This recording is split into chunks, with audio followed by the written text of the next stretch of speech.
Masagi Mayumda Hanjinba Chayol Mukta Ngairiba Idps singda Aki Akhang Nouna Pirakpa Matangda Lok Sabha da PUKHATKANI HAINA MP Dr. BIMOL AKOIJAM na PHONGDOKKHRE Mifam Yauba Lakpa MP BIMOL na PHONGDOKKHIBada Haukiba Numita Kuki Militant Singna Chatarakiba Attack Adu Lenga Ana Kulai Sing Khonggatpada Mapung Fada Banasu Chauna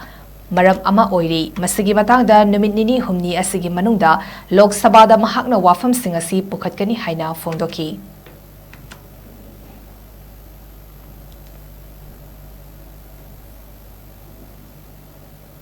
There was a coordinated attack yesterday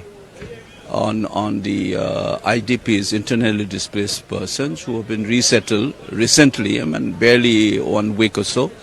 And the information I get is that it is a coordinated attack, right in the presence of the security personnel, including Indian Army.